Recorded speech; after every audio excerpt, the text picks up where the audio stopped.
Hey guys, it's Abby from Mrs. Torrance's 3rd grade class, and today I'm going to be reading chapters 27, Mike TV is Sent by Television. Mike TV was even more excited than Grandpa Joe at seeing a bar of chocolate being sent by television.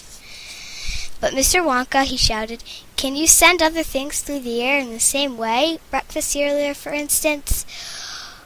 "Oh, my sainted aunt," cried Mr. Wonka, "don't mention that disgusting stuff in front of me. Do you know what breakfast cereal is made of? It's made of all those little curly wooden shavings you find in pencil sharpeners." "But could you send it by television if you wanted to, as you do chocolate?" asked Mike TV. "Of course I could." "And what about people?" asked Mike TV. "Could you send a real-life person from one place to another in the same way?" "A person!" cried Mr. Wonka. Are you off your rocker? But could it be done?" "Good heavens, child, I really don't know. I suppose it could, yes. I'm pretty sure it could. Of course it could. I wouldn't like to risk it, though. It might have some very nasty results." But Mike TV was already off and running the moment he heard Mr. Wonka saying, "I'm pretty sure it could. Of course it could." He turned away and started running as fast as he could toward the other end of the room where the great camera was standing. "Look at me," he shouted as he ran. "I'm going to be the first person in the world to be sent by television." "No, no, no, no!" cried Mr. Wonka. "Mike!" screamed Mrs. TV. "Stop! Come back! You'll be turned into a million tiny pieces." But there was no stopping Mike TV now.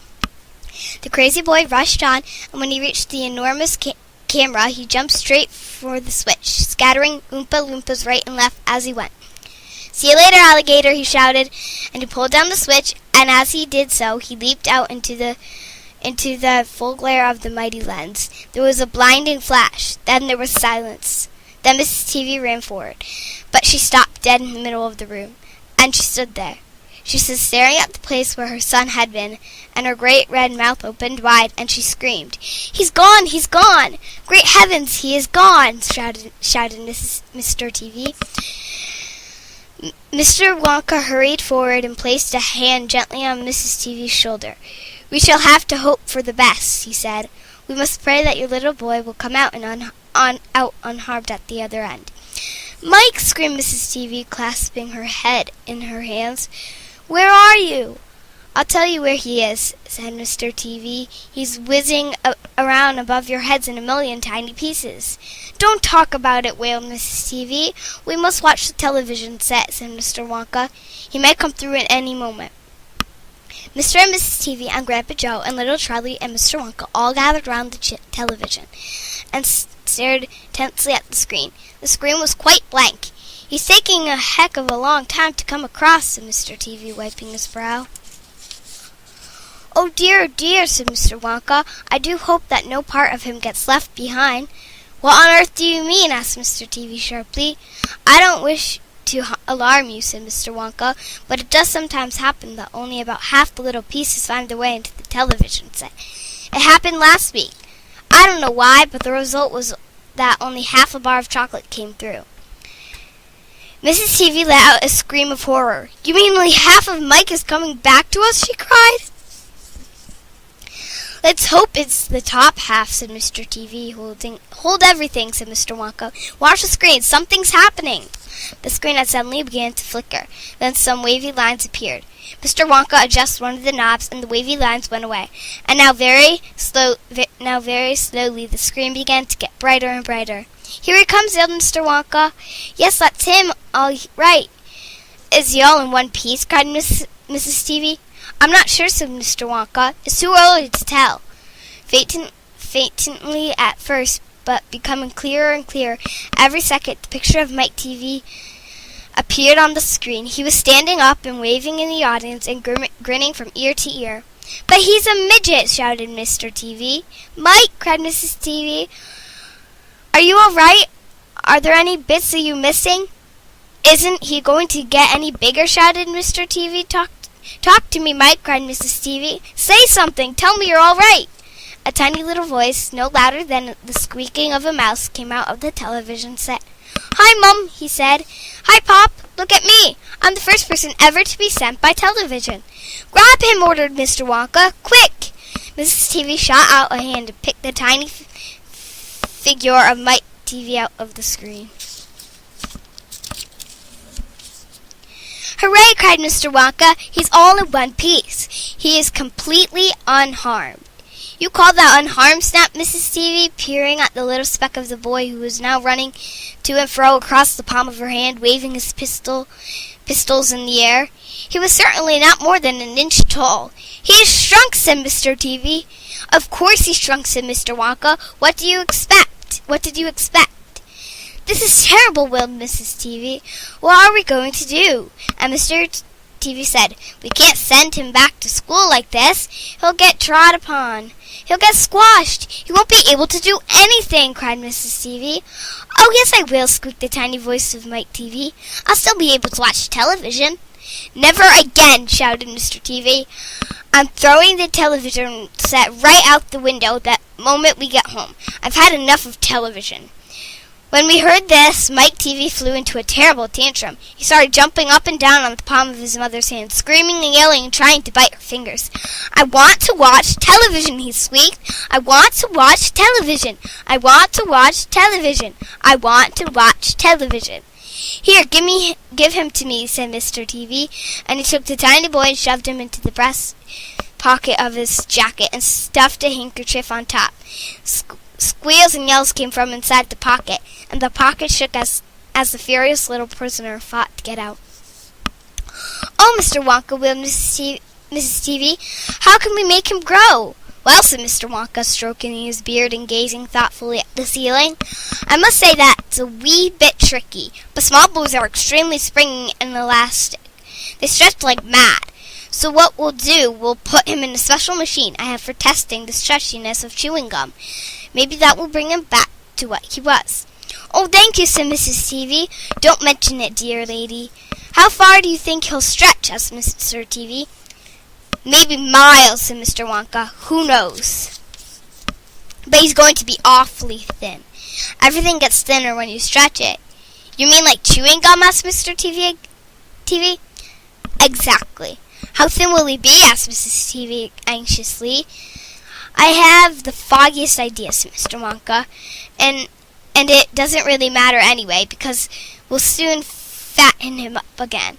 All we'll have to do is give him a triple overdose of my wonderful Super Vitamin Candy. Super Vitamin Candy contains huge amounts of vitamin A and vitamin B. It also contains vitamin C, vitamin D, vitamin E, vitamin F, vitamin G, vitamin I, vitamin J, vitamin K, vitamin L, vitamin M, vitamin N, vitamin O, vitamin P, vitamin Q, vitamin R, vitamin T, vitamin U, vitamin V, vitamin W, vitamin X, vitamin Y, and believe it or not, vitamin Z. The only two vitamins it doesn't have in it are vitamin S, because it makes you sick, and vitamin H, because it makes you grow horns on of the top of your head, like a bull. But it doesn't have in it a very small amount of the rarest and most magical vitamin of them all, vitamin Wonka. "And what will that do to him?" asked Mr. TV anxiously. "It'll make his toes grow out until they're as long as his fingers." "Oh no," cried Mrs. TV. "Don't be silly," said Mr. Wonka. "It's most useful. He'll be able to play the piano with his feet." "But Mr. Wonka—" "No arguments, please," said Mr. Wonka. He turned away and clicked his fingers 3 times in the air. And Oompa Loompa appeared immediately and stood beside him. "Follow these orders," said Mr. Wonka, handing the Oompa Loompa a piece of paper on which he had written full instructions. "And you'll find the boy in his father's pocket. Off you go. Goodbye, Mr. TV. Goodbye, Mrs. TV. And please don't look so worried. They all come out in the wash, you know. Every one of them." At the end of the room, the Oompa Loompas around the giant camera was already beating their tiny drums, beginning to jog up and down to the rhythm. "There they go again," said Mr. Wonka. "I'm afraid you can't stop them singing." Little Charlie caught Grandpa Joe's hand, and the two of them stood beside Mr. Wonka in the middle of the long, bright room, listening to the Oompa Loompas, and this is what they said. "The most important thing we've learned so far as children are concerned is never, never, never let them near your television set, or better still, just don't install the idiotic thing at all. It's almost every house we've watched them gapping at the screen. They loll and slap and lounge about and stare until their eyes pop out. Last week, in someone's place, we saw a dozen eyeballs on the floor. They sit and stare and stare and sit until they're hypnotized by it, until they're absolutely drunk with all the shocking, ghastly junk. Or else we know it keeps them still. They don't climb out the window still. They never fight or kick or punch. They leave you free to cook the lunch and wash the dishes in the sink. But did you ever stop to think? To wonder just exactly what this dude to your beloved taught? It rots the senses in the head. It kills imagination dead. It clogs and clutters up the mind. It makes the child so dull and blind. He can no longer understand a fantasy of fairyland. His brain becomes as soft as cheese. His powers of thinking rust and freeze. He cannot think, he only sees. All right, you'll cry, all right, you'll say, but if we take the set away, what shall we do to entertain our darling child? Please explain. We'll answer this by asking you, what used the darling ones to do? How used they keep themselves contented before this mother was invented? Have you forgotten? Don't you know? We'll say it very loud and slow. They used to read. They read and read, and read and read, then proceed to read some more. Great Scott, Gadzooks! When half their lives was reading books, the nursery shelves held books galore.